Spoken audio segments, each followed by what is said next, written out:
합니다. 우리가 지난번에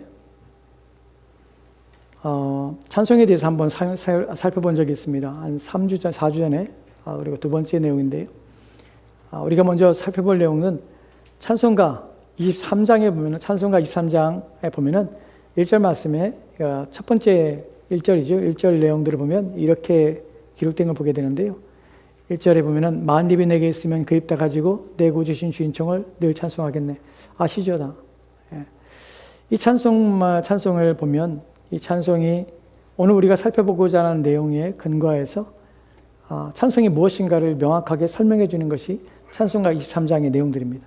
찬송가 23장의 1절부터 내용들을 쭉 보다 보면 찬송이 이런 것이구나 하는 것을 여러분이 알게 됩니다. 근데 사실은 우리가 찬양할 때 이 내용들의 의미들을 잘 생각하지 않고 찬양하기 때문에 이 말의 의미를 명확하게 이해하지 못합니다. 오늘 이 부분을 먼저 살펴보도록 합시다. 찬송이란 무엇인가? 찬송의 주체는 누구인가? 찬송의 대상은 누구인가? 하는 부분들을 명확하게 좀 살펴보려고 합니다. 오늘 전체적인 내용의 핵심은 찬송이 무엇인가 하는 부분이에요. 찬송가 23장에 보면은 1절에 이렇게 말합니다. 만입이 내게 있으면 그 입 다 가지고 내 구주 주시는 청을 늘 찬송하겠네. 한글하고 영어하고 좀 가사가 좀 다릅니다. 영어에서는 한글에서는 만입이 내게 있으면이라고 보낼 텐데 영어는 뭐라고 됐습니까? thousand이에요. 그러니까 1000개의 혀가 있으면 1000개의 혀로 1000개의 혀에 대해서 혀로 찬송하기 위한 1000개의 혀에 대해서 얘기를 합니다. 그래서 한글과 만입과 1000개는 좀 다른 것처럼 보입니다. 왜 이렇게 번역을 했냐면 음률 때문에 그렇습니다.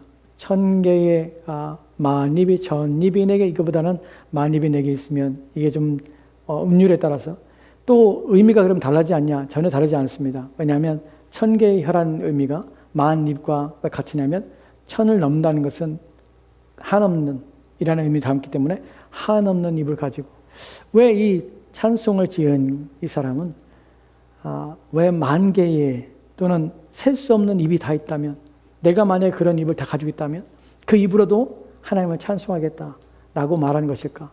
찬송이 무엇인가 하는 부분에 대하여 좀 생각해 보도록 합시다. 그럼 만입이 내게 있으면 그 입 다 가지고 내 구주 주시는 종을 늘 찬송하겠네. 여기서 찬송의 중요한 부분이 내 구주 주신 은총을 찬송하겠다. 찬송은 무엇 하냐면 누구에 대해서 대상이 하나님이란 대상을 두고 그분의 은총에 대한 내용을 가지고 하나님을 찬양한 것이 바로 찬송입니다. 우리 이 부분은 성경에서 가져온 것입니다. 찬송가 23장의 전체적인 내용들 1절부터 4절까지 내용들은 다 그렇습니다.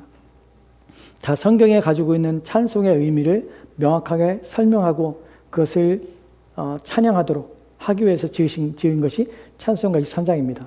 그래서 찬송가 23장은 그런 의미 속에서 성경의 찬양에 대한 것을 대표하는 중요한 찬송가 중의 하나입니다.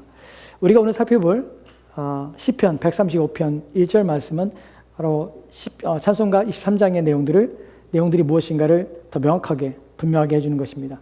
시편 135편 1절 말씀 보도록 합시다. 1절 말씀 다시 한번 읽도록 합시다. 같이 읽겠습니다. 시작.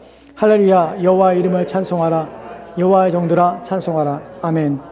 본문에 보면은 할렐루야라고 말합니다. 여러분 잘 아시죠? 할렐루야. 우리가 잘 아는 것처럼 할렐루 그래서 찬양 야 여호와라는 말입니다. 그래서 하나님을 찬양하라라는 것이 할렐루야는 하나님을 찬양하라라는 명령형이에요.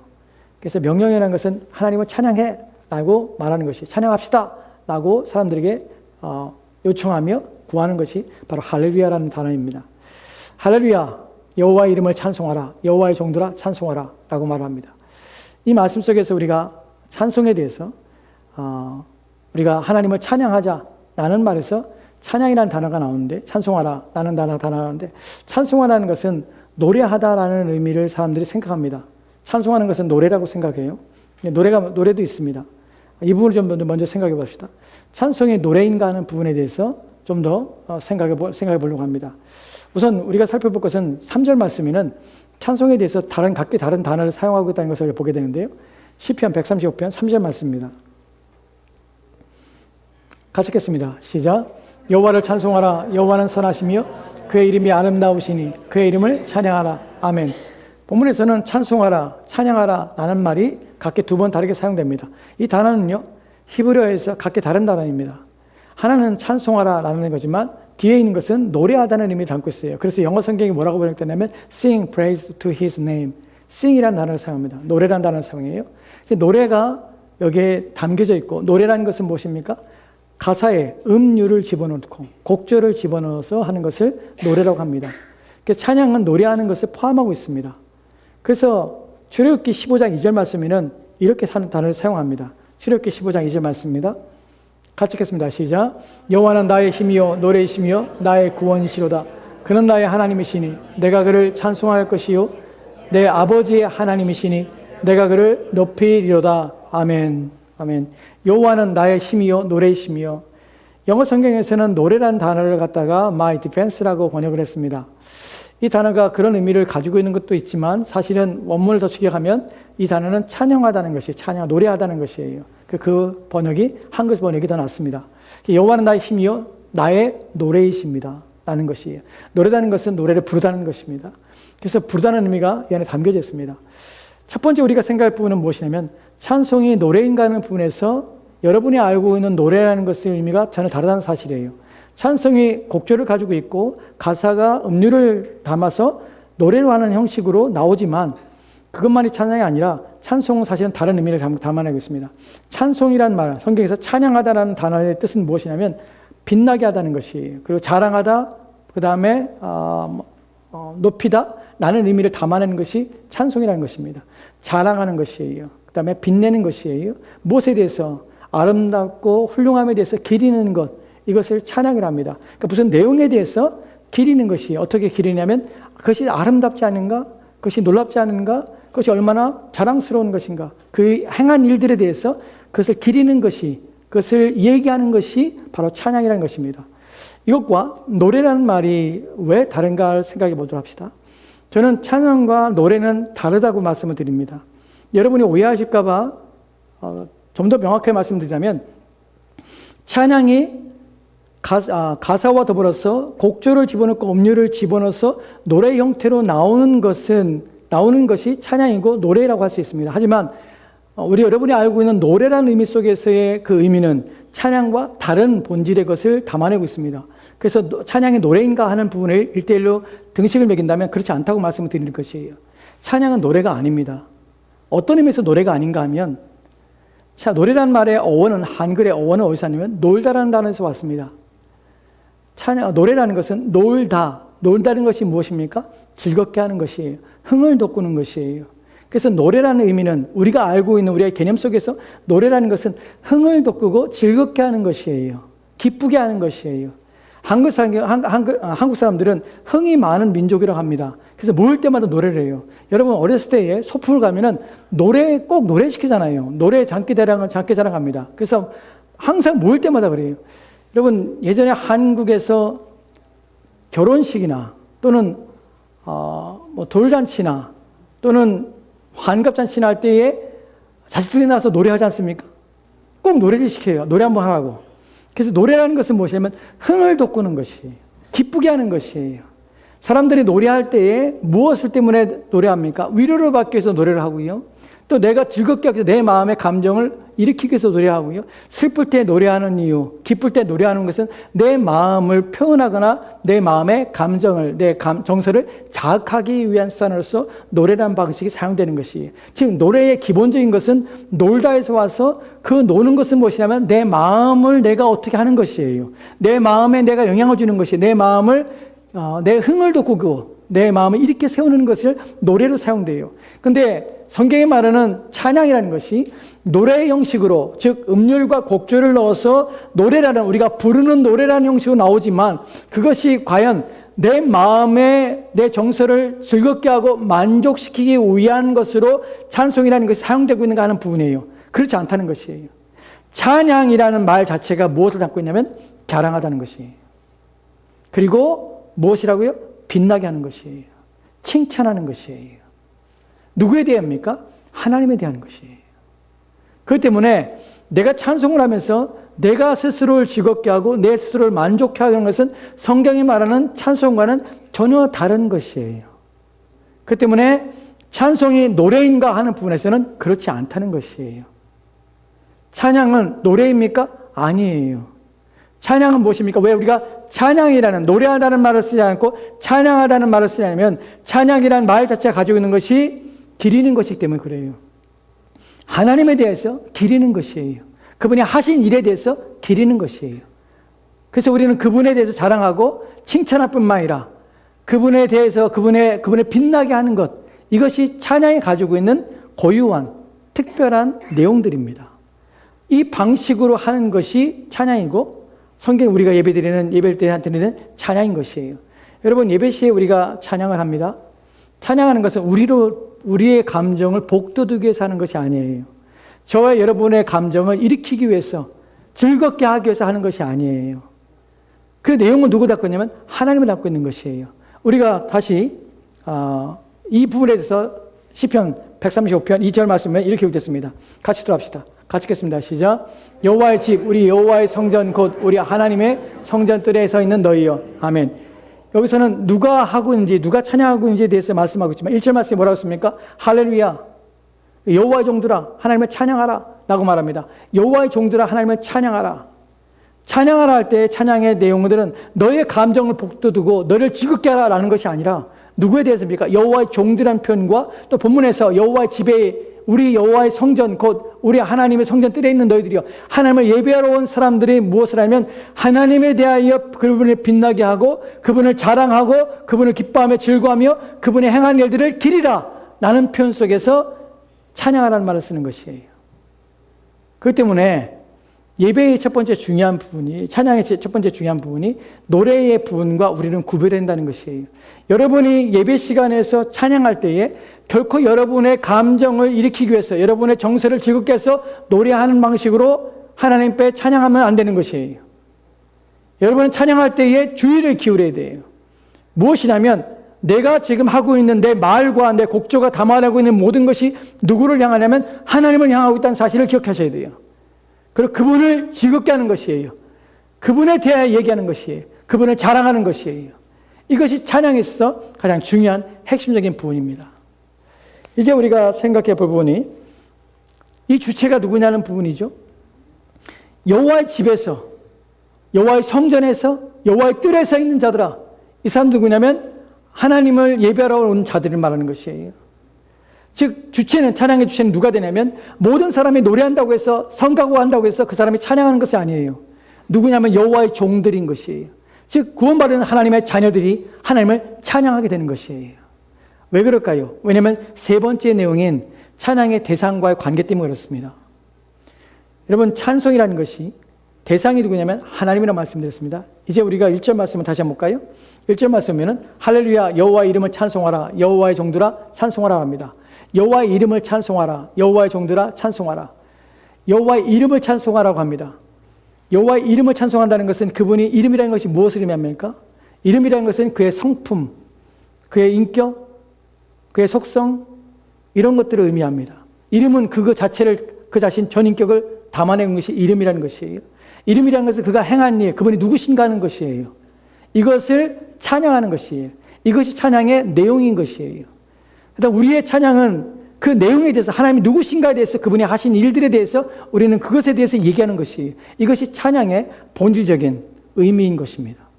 그렇다면 하나님에 대해서 얘기하면서, 하나님이 하신 일들에 대해 얘기하면서 그분에 대해서 우리가 자랑하고 그분을 기리며 또한 그분에 대해 칭찬하면서 그것을 내 자신을 즐거워하고 내 자신을 기쁘게 하는 방식으로 내 자신의 감정과 정서를 유익을 주기 위해서 내 자신을 위해서 찬양하는 게 그거 아니라는 사실이에요. 여러분, 찬양의 대상이 내가 아닙니다. 내가 나를 위해서 하는 것이 아닙니다. 누구를 해야 합니까? 하나님을 위해서 하는 것이에요. 그렇다면 나를 즐겁게 하기 위해서 노래라는 것이 찬양이 아니라면 우리가 예배 시간에 나와서 찬양하는 것은 하나님을 향한 것이고 하나님을 위한 것이라면 우리는 온 마음을 다해야 합니다. 온 힘을 다해야 합니다. 왜냐하면 나를 위한 것이 아니기 때문에 그래요. 여러분이 슬플 때에 노래할 수 있습니다. 그래서 여러분의 슬픔을 노래로 표현하고 슬픔을 위로하기 위해서 여러분이 노래하며 여러분의 감정의 정서를 위로하고 또 힘을 얻기 위해서 노래할 수 있습니다. 여러분이 그럴 수 있습니다. 그러나 하나님을 향하여 하는 것은 그분에게 합당한 것이에요. 여러분, 하나님께 드린다는 것은 가장 좋은 것을 구약에 드립니다. 가장 아름다운 것을 하나님께 드립니다. 왜냐하면 그분은 그렇게 대우받아 마땅하기 때문에 그렇습니다. 그렇다면 우리가 하나님께 드리는 모든 것이 가장 좋은 것이 된다는 사실은, 그분이 그런 분이시기 때문에 그렇다는 것은, 우리가 찬양할 때에 우리는 온 힘을 기울여 하나님을 찬양해야 합니다. 찬양할 때 온 마음을 다하십시오. 찬양할 때 여러분의 온 힘을 다하십시오. 목소리 높여서 주님을 찬양하라 합니다. 왜냐하면 그분은 그러한 찬양을 받으시기에 합당하신 분이기 때문에 그렇습니다. 대상이 하나님이기 때문에 우리는 온 마음을 다하고 온 뜻을 다하여 하나님을 찬양하는 일에 온 힘을 기울여야 되는 것입니다. 다시 한번 3절 말씀 보도록 합시다. 한 절 말씀 다시 한번 같이 들어갑시다. 같이 읽겠습니다. 시작. 여호와를 찬양하라. 여호와는 선하시며 그의 이름이 아름다우시니 그의 이름을 찬양하라. 아멘. 여기서는 좀 더 명확하게, 좀 더 분명하게 찬양의 내용에 대해서 설명하고 있는데, 여호와를 찬송하라. 여호와는 선하시며 그의 이름이 아름다우니 그의 이름을 찬양하라. 그의 이름을 찬양하라. 그는 왜냐하면 선하시며 아름다우시니, 그분의 행하신 일의 내용을 담고 우리가 찬양하는 것입니다. 그러면 그분에 대해서 여호와를 찬양할 때 우리가 1절 말씀에서 여호와를 찬양하라, 그의 이름을 찬양하라 라고 말합니다. 그것과 본문에서 여호와는 선하시며 그의 아름다우니 그의 이름을 찬양하라. 우리의 찬양의 내용이 무엇이냐면 하나님에 대한 것이고 하나님이 하신 일에 대한 것을 우리는 찬양하는 것이에요. 그래서 우리가 첫 번째 살펴봤던 찬송가 23장에서 뭐라고 찬양했습니까? 만입이 내게 있으면 그 입 다 가지고 내 구주 주의 주신 은총을 늘 찬송하리라. 이 부분에 대해서 그의 은총이라고, 다시 한번 1절 볼까요? 23장 23장 시편 23장 1절 말씀 볼까요? 맨 위에 있습니다. 여기서 만입이 내게 있으면 그 입 다 가지고 내 구주 주신 은총을 늘 찬송하겠네. 영어 성경에는, 한글 성경에서는 내 구주 주신 은총을 찬송하겠네 라고 표현했습니다. 여기서 내 구주라는 표현이 한글 성경에서는 그냥 한글에서는 내 구주라고 표현했지만 영어 성경에서는 나의 하나님, 그때 뭐라 씁니까? 나의 하나님, 나의 왕이신 그분의 영광을 내가 찬양하는데, 그 다음에 나오는 것이 The triumphs of His glory, grace, 그의 은혜의 승리들을 내가 찬송하겠는 것이. 그러니까 무엇을 찬송을 담고 있냐면 하나님의 하신 일과 그분이 이루신 승리를 찬양하는 것이. 여기서 그러면 우리가 하나님을 찬양하라, 우리가 시편 135편 3절 말씀에서는 그의 선하심, 그의 아름다우심을 찬양합니다.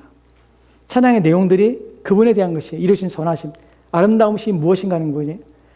찬송가 23편에서 이 그분의 승리의, 은혜의 승리들에 대해서 하나님을 찬송한다고 그래요. 만입이 내게 있으면 그 입 다 가지고 내 구주신 그분의 은혜의 승리를 늘 찬송하겠네. 무슨 승리를 주신 것이? 그분이 왜 선하고 아름다우신 것이? 왜냐하면 그분이 이루신 것이 찬송가 23편 23장 4절에 보면은 이렇게 읽겠습니다. 같이 읽고 한글 성경 한글만 읽을까요? 같이 들어갑시다. 시작. 내 죄의 권세에 깨뜨려 그 결박 푸시고 이 추한 마음을 피로써 거정케 하셨네. 아멘. 이것이 바로 만입에 내게 있으면 그 입 다 가지고 내 구주 주신 은총을 늘 찬송하겠네 라고 찬양하는 이유예요. 무엇을 찬양합니까? 그분이 그의 은혜의 승리들이 무엇입니까? 내 죄의 권세에 깨뜨려 나를 찾아봤던 죄의 권세를 깨뜨리신 분이 주님이십니다. 그것만 아니라 그 결박을 이제 푸셨습니다. 그 내가 종되었던 것에서 자유케 된 것입니다. 죄의 종이 더 이상 아니게 된 것이에요. 이 추한 마음을 피로써, 이 추한 마음을, 이 죄악 가운데 더럽혀진 나의 마음을 그의 피로써 정결케 하셨습니다. 이것이 찬송가 23편에서 하나님을 찬양하는 내용입니다. 여러분, 내 죄의 권세에 깨뜨려서 내가 결박됐던 그 모든 나를 결박을 푸셨고 이 추한 마음을 피로써 정결케 하시네. 이것을 알게 되면요, 만입이 내게 있으면 그 입 다 가지고 내 구주 주신 은총을 늘 찬송하겠네. 이것이 저절로 고백되는 것이.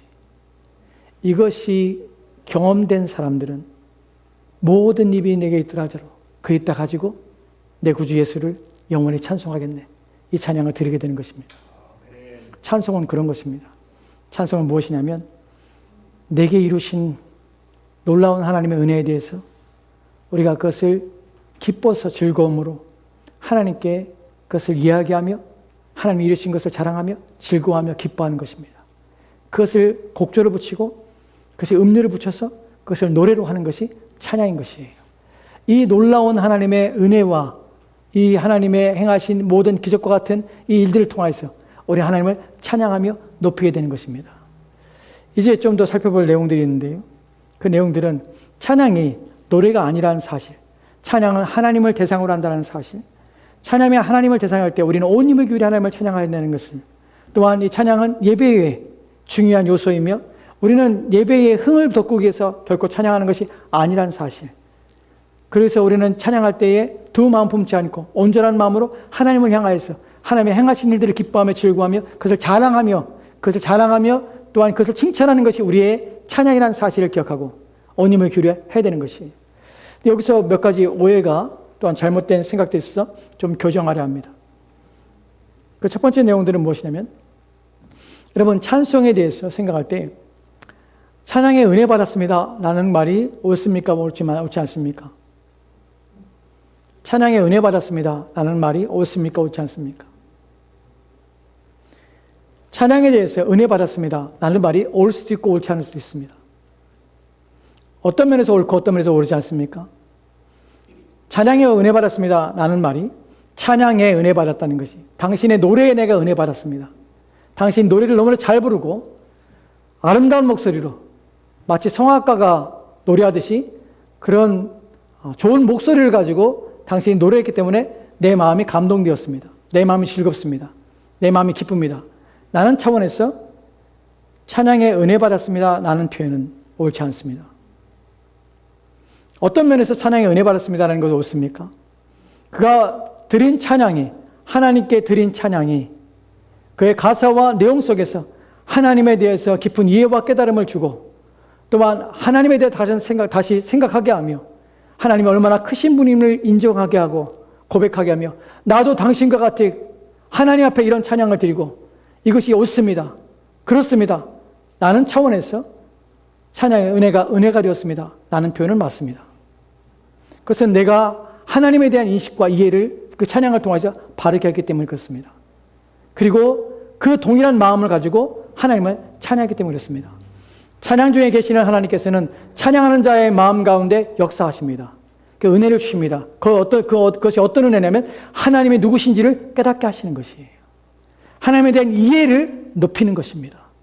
그래서 하나님이 이럴 분이구나 하는 것을 마음에 임하게 합니다. 그리고 내 마음에 하나님에 대해서 경외감을 일어나게 합니다. 그분에 대한 신뢰를 갖게 하고요, 확신을 갖게 합니다. 두려움이나 염려의 마음이 사라지기도 합니다. 그게 찬양의 능력입니다. 이런 차원에서 찬양의 은혜를 받았습니다 라는 것이 가능합니다. 하나님께로 오는 것이면 가능합니다. 그러나 사람이 내 귀를 즐겁게 하는 차원에서의 찬양이라면 그것은 옳지 않습니다. 우리가 성가대나 또한 찬양하는 사람이 찬양할 때에 우리가 그 찬양을 듣고 우리가 아멘하는 이유는 무엇입니까? 왜냐하면 동의합니다라는 것이에요. 나도 그러한 마음과 그 찬양의 가사의 내용처럼 나도 그러한 고백을 합니다 라는 차원에서 우리는 아멘이라고 하는 것입니다. 이런 차원에서 우리는 하나님의 찬양이 은혜가 되는 것입니다. 그러나 다른 차원이라면 그것은 하나님에 대한 모욕입니다. 하나님이 받으실 것을 마치 내가 앉아서 받고 있는 차원으로 여러분이 찬양을 생각한다면 그것은 하나님에 대한 불경인 것입니다. 그렇기 때문에 우리는 그런 부분에서 주의를 기울여야 합니다. 두 번째 생각할 부분은 제가 경험한 것인데요. 여러분이 임종시에 여러분을 찬양을 하는 것이 임종시에 여러분이 천국 가는데 도움이 됩니까? 안 됩니까? 여러분이 임종할 때에 누군가 옆에서 찬양을 하면은 여러분의 천국 가는데 큰 힘이 되고 도움이 됩니까? 도움이 될 수도 있고 안 될 수도 있죠. 되는 것은 무엇입니까? 임종을 앞둔 그 사람이 하나님을 더욱더 굳건히 신뢰하며 그 약속을 믿고 하나님을 찬양하며 주 앞에 가는 것은 옳습니다. 하지만 주변 사람들이 찬양함으로 말미암아 그의 영혼이 천국에 가는 것은 결코 아니라는 사실이에요. 이런 일들이 왜 가르쳐주고 왜 말씀드려야 되냐면 제가 경험했고 한국에서 지금도 그렇게 시행됩니다. 누군가 임종을 앞두면 목사를 부르지요. 목사님 빨리 오세요. 저희 남편이, 저희 아내가 임종을 앞두고 있습니다. 지금 곧 숨을 거둘 것 같습니다. 빨리 오세요. 목사가 갑니다. 가서 옆에서 성도들과 함께 찬송을 합니다. 그것이 나쁜 것은 아닙니다.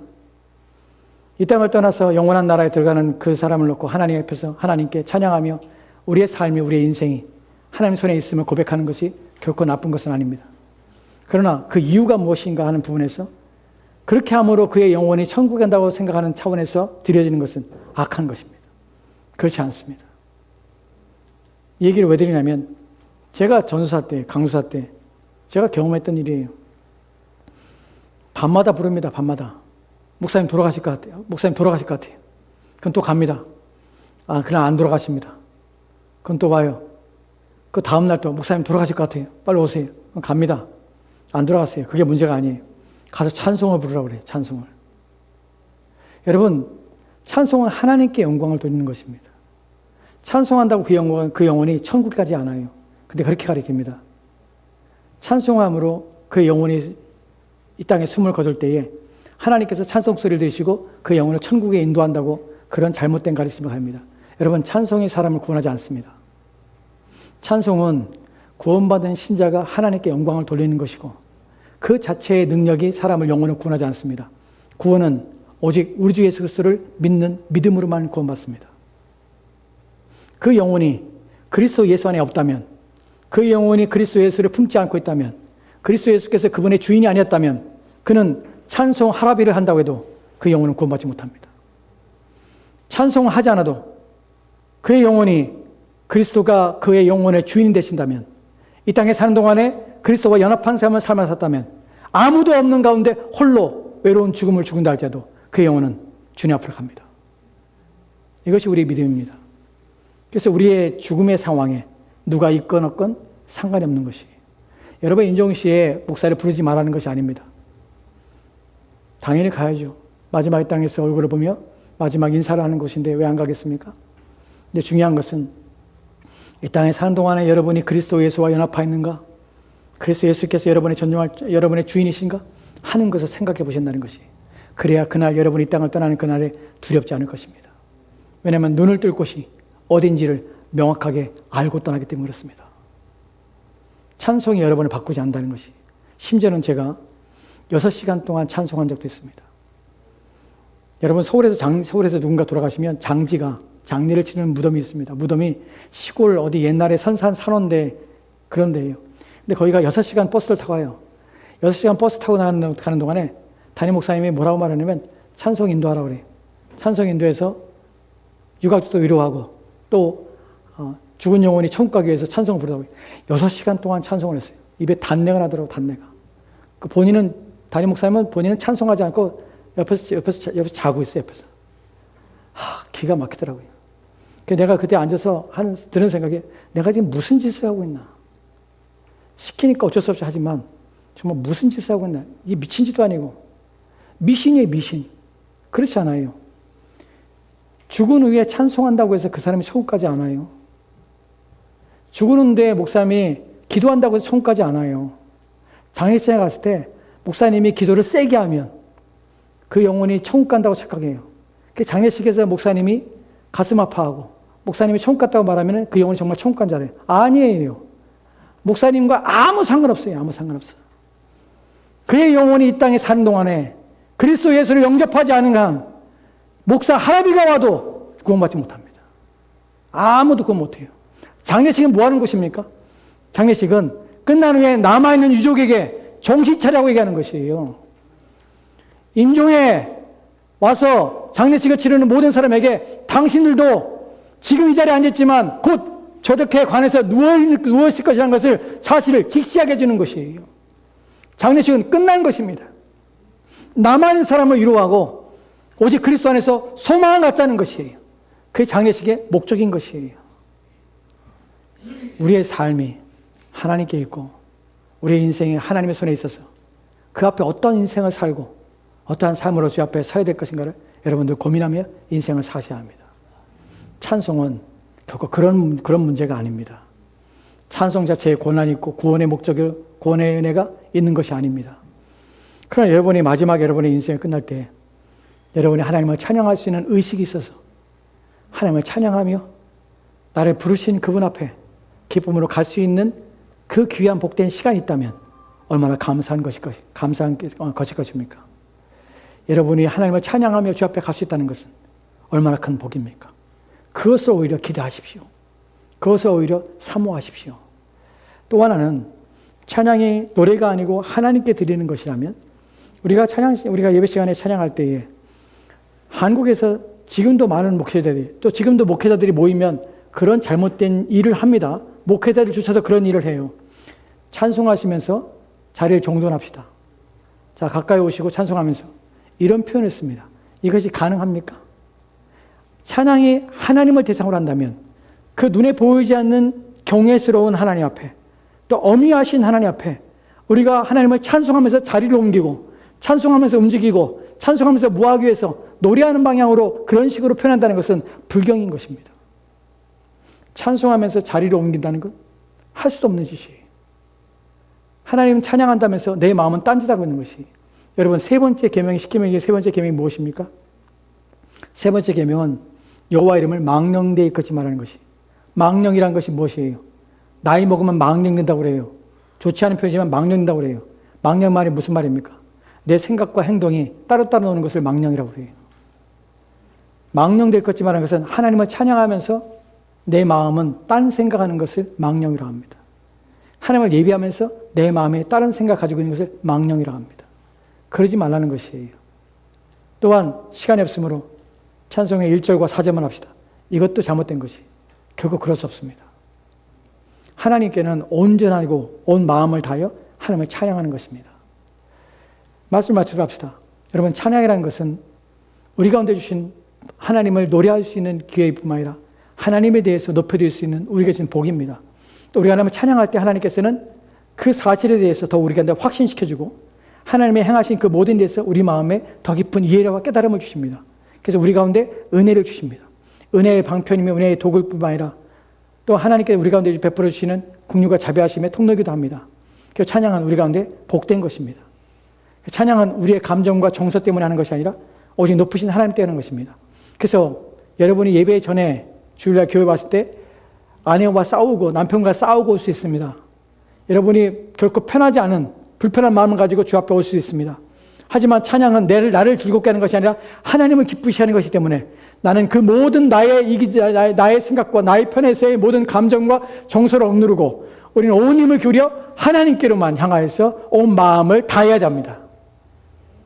여러분은 여러분의 생각과 여러분의 처지와 여러분의 마음의 상태와 또한 여러분의 환경 때문에 여러분 위축되거나 여러분이 마땅히 드려야 될 온 힘을 다하는 찬양에 대해서 하나님께 불경하지 않기를 바랍니다. 여러분과 상관이 없어요. 여러분 감정과 상관이 없어요. 오는 차 안에서 남편과 싸우고 와도 여러분 기분 나빠도 하나님은 예배를 받으시기에 합당하신 분입니다. 나의 찬송을 받으시기에 합당하신 분입니다. 온 힘을 기울여서 하나님을 찬양해야 합니다. 이것이 찬양에서 담겨져 있는 하나님을 향하여 하나님의 하신 일들에 대하여 하나님의 기뻐함으로 찬양하는 것입니다. 부디 저와 여러분의 예배와 저 여러분의 찬양이 하나님께 영광이 되는 찬양이 되기를 바랍니다. 기도합시다.